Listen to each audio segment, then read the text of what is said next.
On August 21st, 1831, Nat Turner took a stand against slavery and led a revolt which not only resulted in the immediate crackdown on slavery, but was also later rediscovered as a symbol of black empowerment.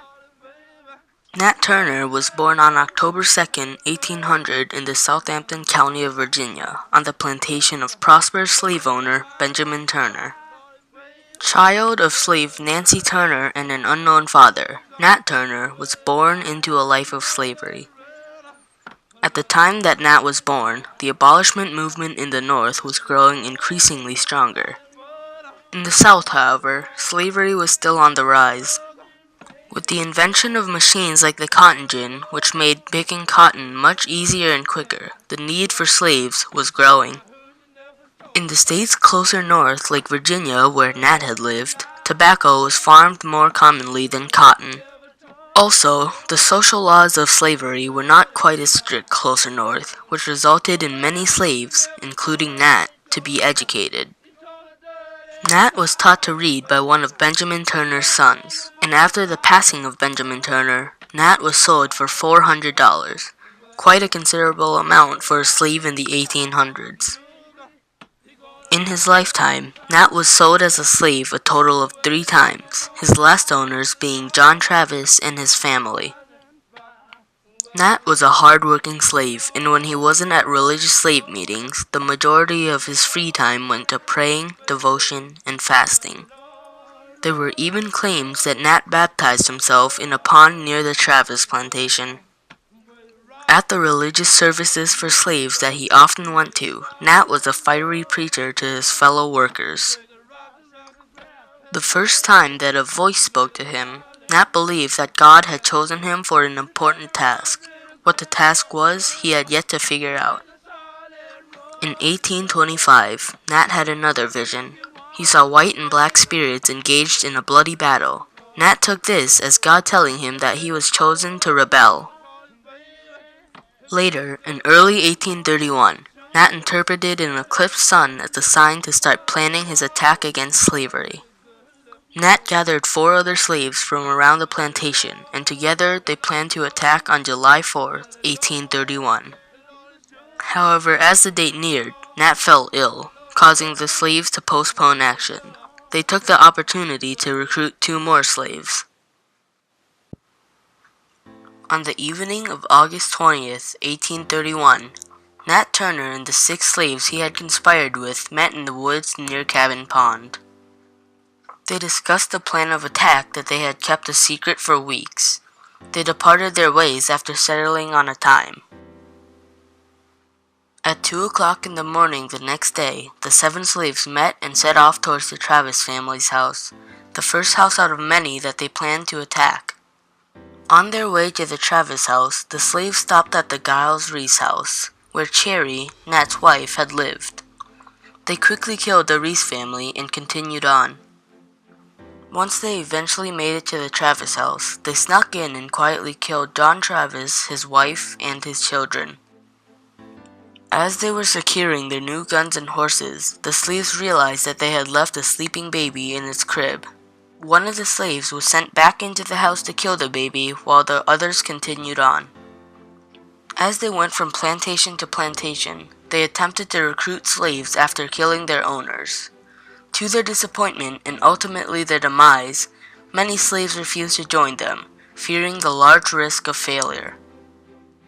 Many slaves openly disagreed with Nat and protected their owners from him. Slaves owned by Richard Porter warned him of Nat, giving Porter time to escape with his family. Others, however, were not as lucky. In the Catherine Whitehead house, locally known as the Sykes house, all 7 family members were murdered. Their bodies were buried in the family garden after the revolt.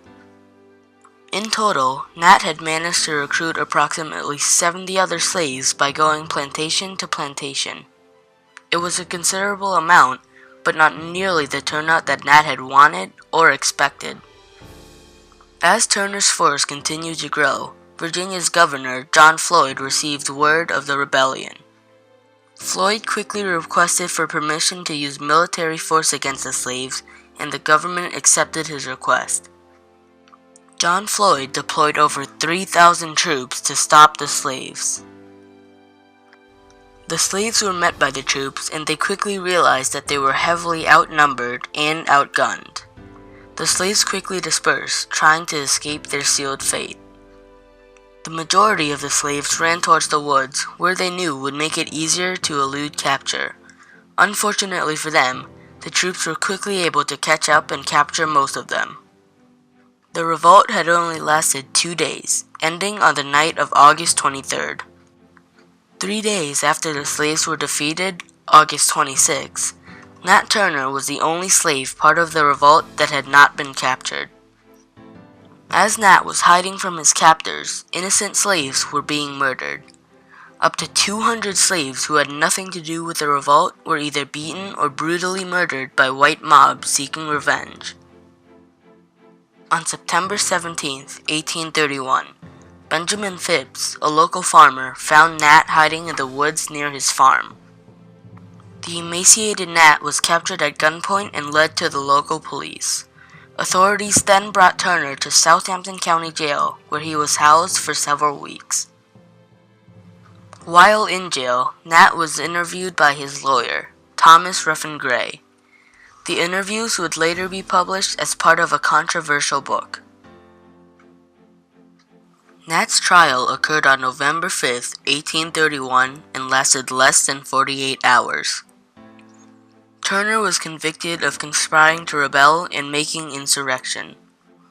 After being thrown in jail for another 6 days, Nat was publicly hanged on November 11, 1831. Nat's dead body was decapitated and quartered to set as an example for slaves across the nation. Multiple suppressive policies against blacks were set, including the requirement of a white minister at black worship services. The education of slaves also became illegal, with owners believing that educated slaves were more likely to rebel. Nat Turner's story was covered with dust when it was once again brought up in the 1960s, during the heat of the U.S. Civil Rights Movement. Nat was rediscovered as an inspiration to both the followers and the leaders of the movement, with monumental figures such as Malcolm X quoting Nat in his speeches and rallies. In 1966, Herbert Aptheker, a well-known American historian, published a scholarly work on Turner, including his confessions while in jail. Just the following year, in 1967, William Styron published another book on Turner, also containing his interviews.